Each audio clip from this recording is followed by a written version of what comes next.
That time of the year has come around. Yes, it is Laver Cup season and a perfect time for me to inform you guys about something about the Laver Cup, which has been kind of biting at me for quite a while. But before we get into it straight away, make sure you leave a like, comment and subscribe for more content. Obviously, I want to hear your guys' opinion on this because your opinion is going to be valuable. I have my opinion. Hopefully, I can learn from your opinion. You can learn from mine and we can have something together. But yes, today we're going to talk about one of the big problems in the Laver Cup, which I find.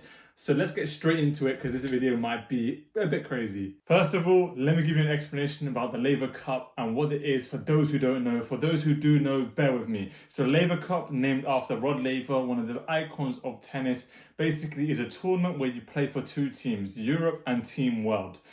Obviously, you have two captains, typically John McEnroe and Bjorn Borg are the captains. You have 3 players on each team which are there for rankings and 3 players which are picked based upon their captain's picks, so Bjorn Borg and John McEnroe's picks. With this, the points are simple. So you get 1 point for every win you have on the first day, you get 2 points for every win you have on the second day, and 3 points for every win you have on the third day. So it's a Friday, Saturday, Sunday event, and it consists of singles matches and doubles matches. The matches are best of 3 sets. If it's 1 set all, it will go to a championship tiebreak. And the aim is to try and get to 13 points. So whoever gets to 13 points takes home the trophy. It seems like a very, very cool idea, but there is a lot of issues and there is quite a bit of problems with this, and I'll explain my opinion on it. And if you haven't watched Roger Federer's documentary on Amazon Prime, give it a watch. It's a really, really good watch. Basically, in it, they talked about how the Laver Cup became around, and Roger Federer said it was pretty much his idea, and he gave it forward to Rod Laver.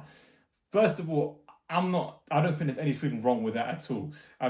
The idea that Roger Federer has is great, and the execution for a lot of these tournaments have been brilliant. But this is where I do have my opinion, and I want to hear yours again. I don't know how valuable this tournament is in terms of my opinion. Do I think this is a tournament that is gonna be at the top of everybody's calendars? In my opinion, I think this is an exhibition, and people do treat it like an exhibition for that extent. And I think that is a big, big problem within the Laver Cup. I don't think everyone puts 100% into it because it's not pretty much a certified tournament with the ATP. Here's a big issue that I have. I do feel like the way it's advertised, Roger Federer bangs on about it because obviously he is the big ambassador for it. It's his tournament.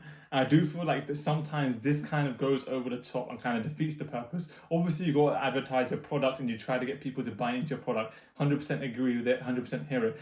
But there's no incentive for players to play in this other than trying to feel left out, in my opinion. Obviously, these are big, big issues for this, and there are big problems, in my opinion. People not taking it seriously, it's not having very much incentive to your ranking. And essentially, in my opinion, I feel like it creates kind of an artificial atmosphere that is trying to be kind of shoved down our throats to portray this magical event that is happening. Ever since its first edition, I just feel like it just hasn't felt natural to me. The whole tournament has just felt quite fabricated, the way it's all been set up. And don't get me wrong, as I said before, I think it's a great, great idea. But there are changes that are needed because I don't feel like I'm the only one who shares this sentiment. I don't think anyone looks forward to this in the calendar. When the tennis calendar comes out, anyone thinks, oh, the Laver Cup is going to be at this date.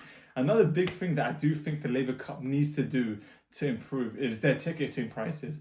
Some of their ticketing prices are absolutely bonkers. Just shows the kind of environment that they're trying to create. They're trying to pretty much outprice the real fans who would actually be willing to go and watch it, to create more of a corporate environment for people. And that in turn creates the environment that I feel like is a negative thing. So people aren't engaged, people aren't going. It's only going to be the people that can pay the top dollar.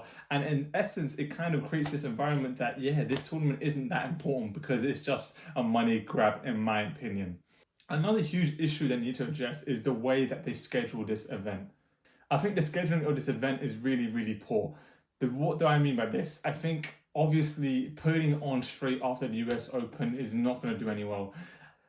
Patrick McEnroe recently spoke and he was saying, and John McEnroe, they were saying, why not have this event every 2 years like the Ryder Cup has in golf? I think that's a wonderful idea. Another problem, the top players sometimes typically don't play. So for example, Novak Djokovic this year and Jannik Sinner, two of the top 3 players in the world aren't playing. Big problem. I do think the idea is great, but it needs to be implemented in a more natural way.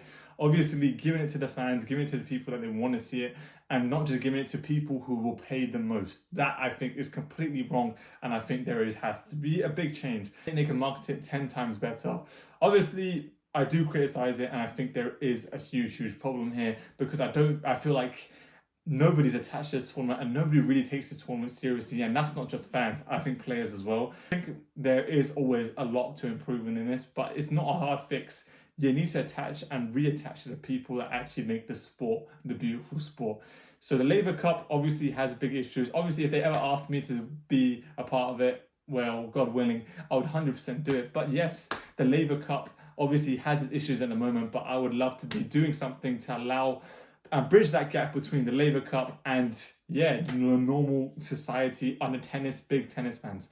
But yes, that is the huge problem in the Laver Cup that we have. Obviously, Federer and his agent created this. Now it's turned into a massive money machine, and I feel like that machine is just going to continue to go and continue to detach more from the core audience of tennis and just become a bit of a, yeah, just a weird tennis tournament in my opinion. I think the best way to describe it is it's a pretty weird tournament with a great idea, but just needs to be implemented in the right way. But yes, that's the Laver Cup. It started today. Let me know your thoughts about it, and let me know if you agree with me or disagree with me and why. I'm really interested to hear your thoughts on it, because I feel like I've got my opinion, but it would be always great to hear the other side of the argument as well. But yes, that is the Laver Cup. I'll catch you tomorrow for some more content, and as always, love you guys. Peace.